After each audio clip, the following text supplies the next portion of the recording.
So hello everyone, welcome back to my YouTube channel. दोस्तों मैं लेकर आया हूं सभी के लिए जेकेपीएसआई के मैथ्स पोर्शन में जो ट्रायंगल्स हमने चैप्टर शुरू किया था उसका नेक्स्ट लेक्चर। दोस्तों इससे पहले वाले लेक्चर में हमने फॉर्मेशन ऑफ ट्रायंगल्स के ऊपर अलग अलग तरह के जो सवाल बनते थे वो देखे।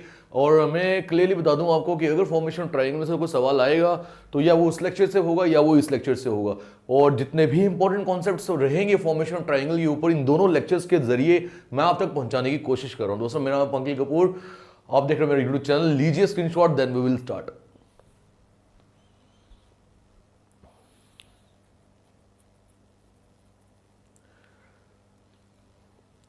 चलिए भाई, तो शुरुआत करते हैं। कल वाला लेक्चर जो है भाई वो देख लेना पहले, फिर ही इस लेक्चर के ऊपर आना। वहां पे मैंने फॉर्मेशन ऑफ ट्रायंगल के जो बेसिक्स थे वो सिखाए, यानी कि यहां पर किस तरह के सवाल देखने को मिलते हैं। कुछ सवाल दिए होंगे, 3 साइड्स होती है ट्रायंगल की, 2 साइड्स के बारे में बताया होगा, तीसरी साइड उन्होंने आपसे बोली होगी कि इसकी कितनी वैल्यूज पॉसिबल है, यानी कितना काउंट पूछा उसने। काउंट को वैल्यू एग्जैक्ट नहीं पूछेगी इसकी जगह कौन सा आ सकता है, पूछेगा अगर एग्जैक्ट तो या तो मिनिमम वैल्यू पूछेगा या फिर वो मैक्सिमम वैल्यू पूछेगा। जो मैंने कल आपको बताया भी था एक एग्जांपल क्लास में बच्चे की, उसी की बात होती है जो या तो फर्स्ट आता है या तो लास्ट आता है। बीच वाले बच्चों की उतनी बात नहीं होती। फर्स्ट की पॉजिटिव बात होगी, जो पढ़ने में वीक होगा, लास्ट आएगा उसकी नेगेटिव बात होगी, बट बात तो होगी। बट वही बात यहां पर भी है कि आपसे वो पूछेगा क्या जो थर्ड साइड होगी उसकी या वो मिनिमम वैल्यू पूछ सकता है या वो मैक्सिमम वैल्यू पूछ सकता है। वो कैसे निकालना था मैंने कल आपको बताया था। या वो उनका काउंट पूछ सकता है कि सी के लिए जो थर्ड साइड है ट्राइंगल की कितनी वैल्यूज पॉसिबल है। जितनी वैल्यूज पॉसिबल होंगी उतने ही ट्राइंगल्स जो होंगे वो भी पॉसिबल होंगे। ये भी मैंने आपको कल सिखाया था। दोस्तों आज एक एक्सटेंशन में लेकर आया हूं आप सभी के लिए फॉर्मेशन ट्राइंगल के ऊपर, यानी उसी कॉन्सेप्ट के ऊपर थोड़ा सा लेवल हम और राइज करेंगे। अब ये सवाल देखने को मिलते हैं या नहीं जेकेएसएसबी के एग्जाम के अंदर, डजंट मैटर, ये मायने नहीं रखता। मायने ये रखता है कि हमें जो एक कॉन्सेप्ट को पकड़ लिया है तो उसको फिर जड़ से उखाड़ना है, उसको सीखना है अच्छे से। क्वेश्चन क्या है, if two triangles sides of a triangle are 3 centimeter and 5 centimeter, बोल रहा है दो साइड्स जो है ट्राइंगल की वो है 3 सेंटीमीटर और 5 सेंटीमीटर, और जो थर्ड साइड है वो एक इंटीजर है। कल भी मैंने बताया था इंटीजर का मतलब क्या हो गया, यानी तीसरी साइड जो होगी पॉइंट्स में नहीं होगी, 6, 7, 8, 9, 10 कुछ इस तरह की हो सकती है। Then find the sum perimeter of all such possible number of triangles. ये देखो नया एक कॉन्सेप्ट आ गया। बोल रहा है फिर आपको क्या निकालना है, जो ट्राइंगल्स आप बोल रहे हो कि बन सकती है उनका पेरीमीटर निकालिए। पेरीमीटर क्या होता है, सम ऑफ ऑल दी साइड्स, यानी उन साइड्स को ऐड करके उनका पेरीमीटर निकालिए अलग अलग केस करके, और उसका भी क्या निकालिए, सम निकालिए। सम पेरीमीटर का मीनिंग ये हो गया, ठीक है। पेरीमीटर तो हमें समझ आया, बट उसके आगे उसने एक और चीज क्या बोल दी, सम पेरीमीटर, यानी पेरीमीटर का भी हमें क्या करना है, सम करना है। तो करते हैं शुरुआत फिर बिना समय गए। हम देखते हैं हमारा कॉन्सेप्ट जो था वो क्या बोलता था। दो साइड्स जो दी है वो कौन कौन सी दी है, जो भी दी होगी मेरे भाई वो लिख लेना साइड पे। एक दी है 3 सेंटीमीटर और दूसरी दी है 5 सेंटीमीटर। हमें ये तो समझ आता है कि जो हमारी थर्ड साइड होगी एक्स, अगर मैं इन दोनों का सम कर लूं वो 8 आएगा। थर्ड साइड उससे छोटी होनी चाहिए, यानी x should be lesser than 8 centimeter, but x should be greater than what, 5 minus 3 is equal to what, 2 centimeter. मगर 2 सेंटीमीटर से तो बड़ी होनी चाहिए। क्या ये सब चीजें हमने कल सीखी नहीं थी, याद है सभी को? तो अब आप मुझे बताइए कि कौन कौन से वैल्यूज जो है x की वो पॉसिबल है। तो देखो 2 से बड़ी और 8 से छोटी, यानी 3 पॉसिबल है, 4 है, 5 है, 6 है, 7 है। तो अगर वो मुझसे ये पूछता, अगर मैं पिछले सवालों की रिवीजन करूं कि भाई मुझे बताइए कितनी वैल्यूज जो है थर्ड साइड की पॉसिबल है, तब मैं आंसर क्या बोलता, 1, 2, 3, 4 एंड 5, तब मैं ये बोलता। बट उसने ये नहीं पूछा। अगर उनसे ये पूछता कितने ट्राइंगल्स जो है वो बन सकते हैं, तब भी मैं आंसर 5 ही बोल सकता।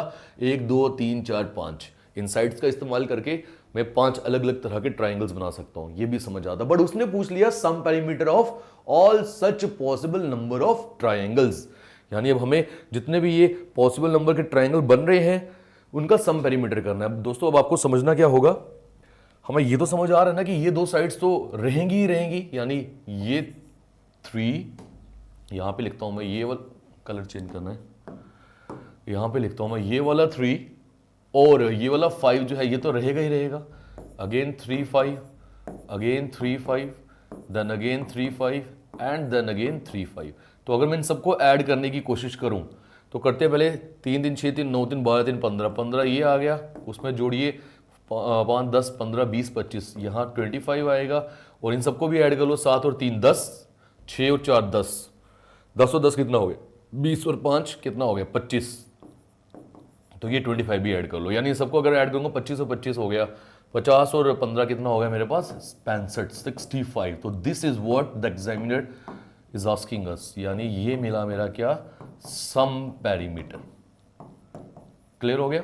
आप मैंने इस तरीके से ऐड किया, आप जिस मर्जी तरीके से ऐड करो यार, ऐसे ऐड कर लो, इसमें क्या ही फर्क पड़ता है, आप दूसरे तरीके से ऐड कर लो। यानी अगर कोई बच्चा बोलेगा सर पेरीमीटर निकालो पहले सभी का फिर ऐड करो, ये कैसे ऐड किया है, तो ऐसे करो 3 + 5, 5 3 8 और 3 11 है ना, 5 4 9 और 3 12, 5 5 10 और 3 13, ऐसे करना, ऐसे कर लो वहीं पहुंचोगे। 5 और 6 11 और 3 14, 5 और 7 12 और 3 15, करिए इन सबको ऐड, 15 और 14 29 और 13, 29 और 13 आ गया 42 और 12 आ गया 54 और 11 आ गया 65। तब भी आप 65 तक ही पहुंचोगे। अगेन यू हैव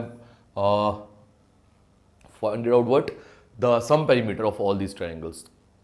क्लियर है भाई, जैसे मर्जी ऐड करो। अब बात ये आती है कि सर यहां पर जो ट्रायंगल से 5 ही पॉसिबल थे, तो यहां पर एडिशन करना बहुत आसान हो गया, थोड़ा सा और वक्त बचाइए हमारा, और बचना भी चाहिए। वो इसलिए क्योंकि मैं देख पा रहा हूं कि 3 5 को बार बार मैं लिख रहा हूं, क्या जरूरत थी लिखने की, नहीं थी जरूरत।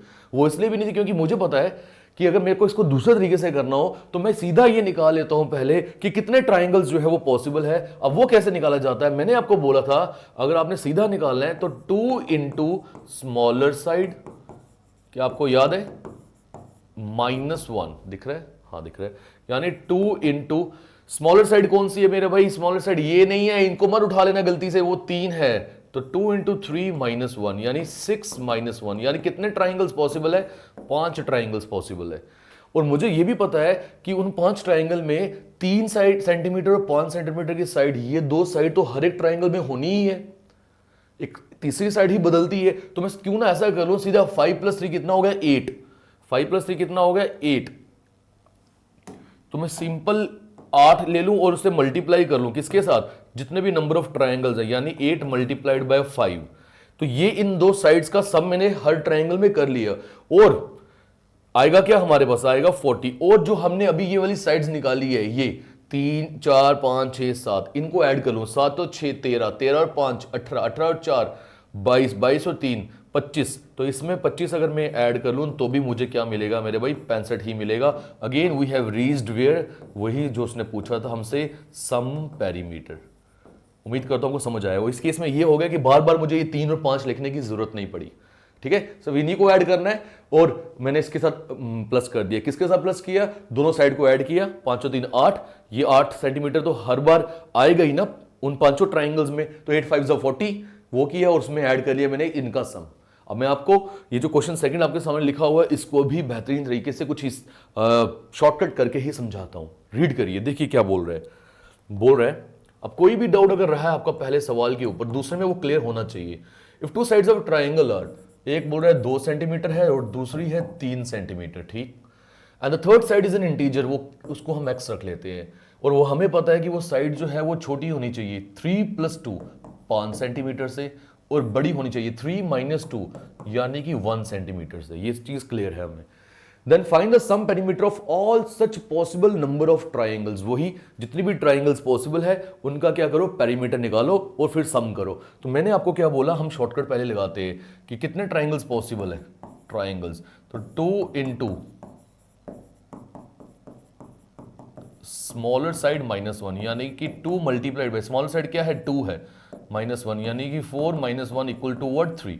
तो 3 ट्राइंगल्स जो हैं वो मुझे समझ आता है कि पॉसिबल है। भाई गलती से स्मॉलर साइड 1 नहीं उठा लेना, ये कुछ और है, साइड्स तो ये हैं, ये तो उनका क्या है, लिख देता हूं मैं, लिख देता हूं मेरे भाई, ये इनका डिफरेंस है, एक तरफ डिफरेंस लिख रहा हूं, और ये क्या है, ये उनका सम है। ये चीज ध्यान रखना, इनको मत उठा लेना। तो 3 ट्राइंगल्स पॉसिबल है, और मुझे ये समझ आ रहा है कि 3 + 2 5 सेंटीमीटर तो आना ही आना है ना हर ट्राइंगल में। देखो ना, देखो जो 3 ट्राइंगल पॉसिबल हो जाएगी उसमें 5 सेंटीमीटर तो आना ही है, तो 5 × कितने ट्राइंगल है 3, यानी कि 15 तो मुझे मिल गया। सम पेरीमीटर निकालना है अभी, तो अब तीसरी साइड को भी हमें इसमें जोड़ना है। अब तीसरी साइड कौन सी है, वो 1 से बड़ी होनी चाहिए बट 5 से छोटी होनी चाहिए, मैंने आपको बताया। तो कौन कौन सी साइड्स पॉसिबल है बताओ, 2 है, 3 है एंड 4 है, बस यही। तो इन सबको ऐड कर लो, 4 और 3 7 और 2 9, बस करना क्या, इस 15 सेंटीमीटर में इस 9 सेंटीमीटर को आप ऐड करोगे तो आपको क्या मिल गया, 9 और 15, 9, 24 सेंटीमीटर। तो ऑप्शन कौन सा सही हो गया? Option number second. यहाँ कौन सा सही था? यहाँ 65 सही था। अब देखो ये समझाने में कितना ही वक्त लगा, और आपने ये भी देखा होगा कि इस बार मुझे अगेन यहाँ 2, यहाँ 3, 2, 3, 2, 3, जिस तरीके से मैंने यहाँ 3, 5 लिखा था वो लिखने की जरूरत नहीं है, हमने थोड़ा और वक्त बचा लिया। बचाया किस तरीके से, उम्मीद करता हूँ आपको समझ आया होगा। क्योंकि अगेन अगर मैं यहाँ पे आपको दोबारा बता दूँ, क्योंकि अभी सीख रहे हो आप, ये वो 3 ट्राइंगल है, ठीक है। तो कौन कौन सी साइड जो है, देखो हमें तो समझ आता है कि 2 और 3, 2 और 3, 2 और 3, ये तो आना ही है तीनों ट्राइंगल में। तो जो तीसरी साइड में बदलाव आ रहा है वो कौन कौन सी साइड बन रही है? पहले केस में वो बन रही है 2, फिर बनी वो 3, फिर बनी वो 4। अल्टीमेटली ये वो पोर्शन आ गया जो यहाँ लिखा है। तो इसको सारा ऐड करने के बजाय मैंने क्या बोला, एक ही बार आप क्या करो, 2 + 3 कर लो। 2 + 3 कितना आया था आपके पास? 5, ठीक है। और कितने ट्राइंगल है? 3 ट्राइंगल है, तीनों में देखो 2, 3, 2, 3 आ रहा है ना। तो 5, 3 = 15, और उसमें मैंने इसको ऐड कर लिया 4, 3, 7 और 2, 9, यानी 24 सेंटीमीटर। ज्यादा वक्त तो नहीं बचा, बट मायने रखते हैं कुछ सेकंड्स भी हमारे एग्जामिनेशन के अंदर। नोट करिए, फिर हम आगे चलते हैं।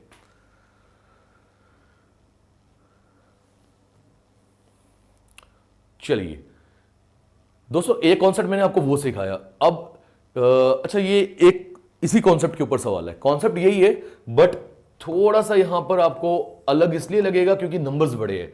देखो बोल रहा है 2 साइड्स ऑफ ट्राइंगल 7 सेंटीमीटर, एक साइड जो है वो 7 सेंटीमीटर है और दूसरी बोल रहा है वो 24 सेंटीमीटर है।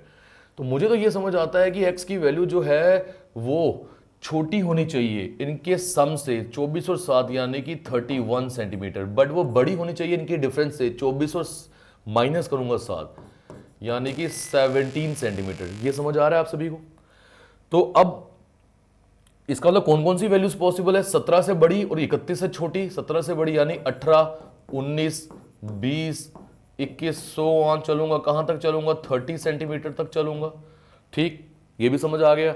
अब बात वही कि इन सबको अगर मैं ऐड करूं और वो 17, 31, सॉरी 7 और 24, 7, 24, 7, 24, 7, 24 लिख लिख के, तो मेरे लिए डिफिकल्ट प्रोसेस रहेगा। एक तो ट्राइंगल्स ही बहुत ज्यादा बन रहे हैं, और दूसरा जब 7 और 24 को मैं यहां पे लिखूंगा तो वो भी एक बहुत लंबा प्रोसेस हो गया। तो अब मुझे क्या करना चाहिए? तो मैंने आपको क्या बताया, पहले आप सिंपली निकाल लो कि कितने नंबर ऑफ ट्राइंगल्स पॉसिबल है। तो वो मैंने क्या बताया था, 2 × स्मॉलर साइड -1, यानी कि 2 × स्मॉलर साइड है 7 - 1, यानी 7 2 = 14 -1, यानी कितने ट्राइंगल्स पॉसिबल है? 13 ट्राइंगल्स पॉसिबल है। ये समझ आ रहा है? निकालना क्या है हमने? निकालना है हमने सम पेरीमीटर। तो 13 ट्राइंगल्स पॉसिबल है। अब ये 7 सेंटीमीटर और ये 24 सेंटीमीटर, ये दो साइड्स तो होंगी ही होंगी उन 13 के 13 ट्राइंगल्स की, जैसे पहले बताया। यानी अगर इन दोनों को मैं ऐड कर लूं तो मुझे मिल रहा क्या है? 31 सेंटीमीटर, यानी 31 सेंटीमीटर तो आना ही आना है। तो 31 जो आएगा वो कितने ट्राइंगल में आएगा? 31 मेरे भाई आएगा 13 के 13 ट्राइंगल्स में। तो ये इन दो साइड्स का मैंने सम ले लिया सभी ट्राइंगल्स में। अब प्रॉब्लम जो मेरे लिए खड़ी हो गई है वो ये वाली साइड, तीसरी साइड खड़ी हो गई है। बट आपको ये समझना पड़ेगा दोस्तों, ये एक अरिथमेटिक प्रोग्रेशन है। देखो 18, 19, 20, 21, 22, ऐसे करते करते कहां तक आए हम? 30 तक आए हैं। अरिथमेटिक प्रोग्रेशन है, एक फॉर्मूला होता है अरिथमेटिक प्रोग्रेशन के लिए। वो फॉर्मूला मैं आपको सिखाने के लिए यहां पर ला रहा हूं, देखना एक बार। अगर 1, 2, 3, 4, 5 एक ही ऑर्डर में बिना कोई नंबर बीच में से मिस हुए चल रहा हो, तो इसका अगर मुझे सम निकालना है तो मैंने जिन बच्चों ने मेरे से एवरेज पढ़ा है वहां बताया था वो क्या सम था, n × n+1 / 2, ठीक है। Where n is what? n is what? n is the last number, ठीक है। तो अगर मैं यहां निकाल के देखूं तो आएगा क्या? 5 × 5+1 यानी कि 6 / 2, यानी कि 30 / 2 कितना आ रहा है? 15 आ रहा है। तो आइए चेक करते हैं आ रहा है 15 या नहीं। चाहिए चेक भी कर सकते हैं ना। तो 5, 4, 9, 3, 12, 2, 14, 1, 15। ये छोटी सी एग्जांपल लेके मैंने सिखाया है, बड़ी सी एग्जांपल लेके हमारे लिए बड़ा आसान हो जाएगा। यानी कि अब अगर मुझे 30 तक नंबर्स को ऐड करना है तो मैं ये फॉर्मूला यूज कर सकता हूं। फॉर्मूला क्या बोलता है? n × n+1 / 2, यानी कि 30 × 31 / 2। तो 30 × 31 पहले कर लीजिए, आप साइड पे कर लीजिए 30 × 31। तो 1 0 0, 1 3 3, 3 0 3 0, 3 3 9, 0 3 9। तो मुझे कितना मिल रहा है भाई बताओ, कितना मिल रहा है? 930 मिल रहा है? कहीं गलती तो नहीं होगी? ठीक ही किया हमने, 930 मिल रहा है। अब आपके मन में एक सवाल आना चाहिए कि सर ये आपने कुछ गलत किया है, बताओ क्या आ रहा है कुछ मन में सवाल? सर यहाँ पे कुछ तो गलती हुई है, कुछ तो गलती हुई है, बोलो कुछ आ रहा है मन में? वो आएगा यहाँ कि 18 से पहले वाले नंबर्स तो है सर है ही नहीं है, वो तो मिसिंग है, इस पे आएंगे हम। तो 30 इंटू 31 कितना आया था? 930 डिवाइडेड बाई 2 तो कितना बनेगा? 2 4 8, 2 6 12, 2 5 10, ठीक है 465 बन रहे हैं। यानी कि अगर 1 से लेके 30 तक नंबर्स होते तो उन सभी का सम जो होता वो 465 आता, बट 1 से लेके 30 तक नंबर छोड़िए, 1 से लेके 18 तक ही है। तो मैं क्यों ना ऐसा कर लूं, 1 से लेके 17 तक नंबर्स भी निकाल लूं, उनका सम भी निकालो और वो माइनस कर लूं इस बड़े वाले सम से, तो बीच वाले नंबर्स का सम मुझे मिल जाएगा। यानी कि मैं दोबारा फॉर्मूला यूज करूंगा क्या? n into N plus 1 divided by 2, यानी कि 1 से 17 तक तो 17 इंटू 18 डिवाइडेड बाई 2, मैं उसकी बात कर रहा हूं। यानी कि 2 9 18 तो 9 7 63, 3 यहां 6 कैरी, 9 1 9 और 6 15 153। यानी ये अब सुनना 153 जो है ये 1 से लेके 17 तक नंबर्स की एडिशन है, सम है, और 465 जो है ये 1 से लेके 30 नंबर्स तक का सम है। तो मैं क्यों ना इन दोनों को अगर माइनस कर लूं, यानी 465 में से 153 माइनस करो, 5 - 3 2 6 5 1 4 - 1 3 312 आ रहा है। इस 312 को उठा के यहां लिखूं मेरे भाई, ये 312 जो होगा वो किसका सम होगा? ये 312 होगा बीच वाले नंबर्स का सम, और वो बीच वाले नंबर्स कौन से होंगे? 18 से लेके 30 तक। उम्मीद करता हूं ये अब आपको अच्छे से समझ आया होगा। ये 153 जो है ये किसका सम है? 1 से लेके 17 तक, और ये जो मैंने बताया आपको 465 ये किसका सम है? ये है 18 से लेके 30 तक, ठीक है। तो मैंने क्या किया, इसमें से ये माइनस कर लिया, 465 में से 153 माइनस किया, बिल्कुल सही। तो बीच में मुझे 18 से लेके 30 तक का सम मिल गया, ऐसा ही होगा, ठीक। अब दोस्तों इनको हमने जस्ट सॉल्व करना है, आंसर हमारे सामने होगा, आइए कर लेते हैं। तो 31 को अगर मैं 13 से मल्टीप्लाई करूं, 3 1 3 3 3 9, वैसे यहाँ 31, यहाँ 3 9 और 1 10, यानी 403 मुझे यहाँ मिल रहा है, और 312 आप ये ले लो, 3 और 2 5, 1 4 और 3 7, यानी 715 आपका आंसर है, 715। तो जरूर, क्योंकि आप पहली बार ये वाला कॉन्सेप्ट सीख रहे हो, पहली बार सीख रहे हो ये वाला कॉन्सेप्ट, तो थोड़ा सा आपको टीडीएस या बोल सकते हो वो जरूर लगा होगा कि थोड़ा लंबा, बट है नहीं है दोस्तों। क्वेश्चन नंबर 4 के ऊपर आते हैं, आज के 4th सवाल के ऊपर आते हैं। देखिए ये क्या बोल रहा है, A B C are integers, again A B C 3 integers हैं, और ये तीनों साइड्स है ट्राइंगल की। इस बार 2 साइड्स आपको नहीं दी गई है, बस 2-4 मिनट सिर्फ, इस बार आपको साइड्स नहीं दी गई है, इस बार आपको क्या दिया हुआ है, इस बार 2 साइड्स का मल्टीप्लीकेशन दिया हुआ है, ए बी इक्वल टू 4 दी है। तो आपसे ये पूछा है find the number of triangles, कि कितने ट्राइंगल्स जो है वो पॉसिबल है। आसान है, डिफिकल्ट नहीं है, बट वही बात है कि अगर आपने तरीका जो है वो सही से पकड़ा हुआ हो तब। देखिए सॉल्यूशन पे आते हैं, पहले हमें ये देखना पड़ेगा जो इन्होंने बोला है ए बी इक्वल टू 4, कौन कौन से केसेस पॉसिबल है। मुझे ये समझ आ रहा है कि अगर मैं 1 मल्टीप्लाइड बाय 4 करूं तभी 4 आता है, एक ये केस पॉसिबल है। दूसरा जो केस पॉसिबल है वो समझ आता है कि अगर 2 मल्टीप्लाइड बाई 2 करूं तब भी 4 आएगा। क्या इसके अलावा कोई पॉसिबल है केस? नहीं है। अगर आप ऐसा सोच रहे हो कि सर 4 मल्टीप्लाइड बाई 1 करो, 1 एंड द सेम थिंग हो गई, क्योंकि एक केस में ए की वैल्यू 1, बी की वैल्यू 4, दूसरे केस में बी की वैल्यू 1, ए की वैल्यू 4, वो फर्क नहीं पड़ेगा कुछ भी। तो यही 2 केस बनते हैं जहां पर मैं दोनों को मल्टीप्लाई करके 4 तक पहुंच सकता हूं। तो इसको हम लेके चलेंगे अब केस 1 और केस 2 करके, ठीक है।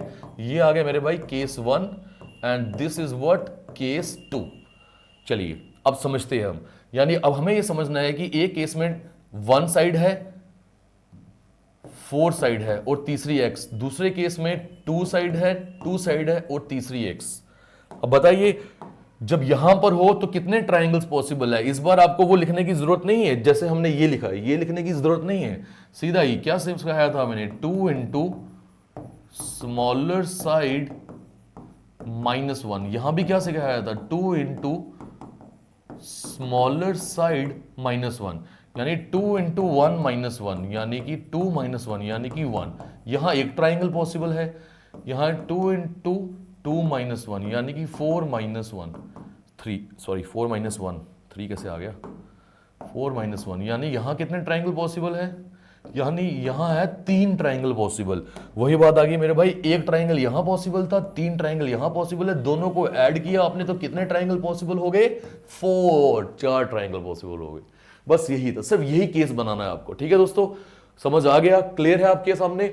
तो यही जो वाला जो केस है, इसी के ऊपर ये पोर्शन भी आ जाता है। बाकी ये जो क्वेश्चन 6 के आगे वाला कॉन्सेप्ट है, ये हम नेक्स्ट वीडियो में ही कर पाएंगे, जस्ट बिकॉज दूसरे टीचर की यहाँ पे भी क्लास जो है वो आ गई है। जल्दी से इसके ऊपर आ जाओ, जस्ट हैव 1 मिनट। देखो दोस्तों, 3 साइड है, एक्स वाई एंड जेड। इन्होंने क्या बोला आपको कि एक्स जेड जो है वो है 12 के बराबर। तो अब मुझे बताइए कौन कौन से केसेस पॉसिबल है। देखो मुझे समझ आता है कि 1 को अगर मैं 12 से मल्टीप्लाई करूं तब भी 12 आता है। दूसरा केस कौन सा बन सकता है, अगर 2 से बनाए 2 6 12। तीसरा केस क्या बन सकता है, 3 से बनाए 3 4 12। क्या कोई और केस बन सकता है इसमें? सोचो माइंड में। आप बोलोगे सर 4 इंटू 3 बात वही आ गई, 6 इंटू 2 बात वही आ गई, 12 इंटू 1 बात वही आ गई। यानी इसके अलावा और कोई केस नहीं बन सकता, यही 3 केसेस बन सकते हैं। तो अगर यही 3 केसेस बन सकते हैं तो मुझे यह समझ आता है कि केस नंबर 1 यहां लेता हूं, केस नंबर 2 यहां लेता हूं, केस नंबर 3 यहां लेता हूं। तो यहां पर 1 और 12 और x तीसरी साइड आ गई। सॉरी x नहीं, हमें तो z ही रखनी है, क्योंकि x की वैल्यू 1 ले रहे हो, z की वैल्यू 12 ले रहे हो, तभी तो ये पॉसिबल है। यहां पे 2 6 z पॉसिबल है, और यहां पे तीसरे केस में कौन कौन पॉसिबल है, 3 4 एंड z पॉसिबल है। बस अब आ जाओ शॉर्टकट क्यूब। केस 1 में कितने ट्राइंगल पॉसिबल है, 2 इंटू स्मॉलर साइड यानी 1 -1। यहां पे 2 इंटू स्मॉलर साइड यानी 2 -1। यहां पे 3 into smaller side, sorry 2 into smaller side, 2 into smaller side वो कौन सी है, 3 -1। ये आ गई कैलकुलेशन, करो सॉल्व। 2 -1 इज 1, एक ट्राइंगल यहां पॉसिबल है। 4 -1 इज व्हाट, 3, 3 ट्राइंगल यहां पॉसिबल है। 6 -1 इज व्हाट, 5, 5 ट्राइंगल यहां पॉसिबल। 5 3 8 और 1 मेरे भाई 9 ट्राइंगल। और सर 9 ट्राइंगल जो है वो पॉसिबल है, कौन से केस में, क्वेश्चन नंबर 5 में। तो answer will be 9। Done, clear हो गया? सर क्लियर हो गया? तो दोस्तों मैं आपको ये बता रहा था, तो आपको जो ये मल्टीप्लिकेशन दी हुई है एक्स जेड इक्वल टू 12, ये हमने पहले देखा कि किन तरह से पॉसिबल हो सकता है। तो 3 केस बन सकते हैं। अगर मैं एक्स की जगह 1 डालूं, जेड की जगह 12 डालूं, तब दोनों को मल्टीप्लाई करके 12 बनता है। 2 6 से भी बनता है, 3 4 से भी बनता है। ये तीनों केसों को मैंने अलग अलग किया और मैंने माना कि ये साइड्स हैं इनकी, तीसरी साइड को जेड माना। और अगर ये साइड्स हैं, मैंने हर केस में देखा कि कितने ट्राइंगल पॉसिबल है। यहां पर वही 2 इंटू स्मॉलर साइड, मैंने उसमें फॉर्मूला तो वही लगाया। यहां पर एक ही ट्राइंगल पॉसिबल था, यहां 3 थी, यहां 5 ट्राइंगल्स थी, दोनों को ऐड, सबको ऐड किया तो 9 ट्राइंगल मेरे भाई पॉसिबल हो गया। दोस्तों 5 क्वेश्चंस के जरिए मैंने आपको 2 कॉन्सेप्ट सिखाए हैं फॉर्मेशन ऑफ ट्राइंगल के ऊपर। पहला तो ये, और दूसरा जो मैंने कॉन्सेप्ट सिखाया है आपको वो ये वाला सिखाया, मल्टीप्लिकेशन वाला। अब एक कॉन्सेप्ट रह गया हमारा, ऑब्ट्यूज एंगल ट्राइंगल वाला। क्वेश्चन नंबर 6 हो गया, 7th 8th, ये सब उसी के ऊपर डिपेंड करते हैं। और ये सब क्वेश्चंस जो हैं वो मैं लेकर आऊंगा आपके लिए नेक्स्ट वीडियो में। दोस्तों इस बार सैटरडे संडे को कोशिश करेंगे 2-2 वीडियोस मिलेंगी। Till then take care, good bye, जय हिंद।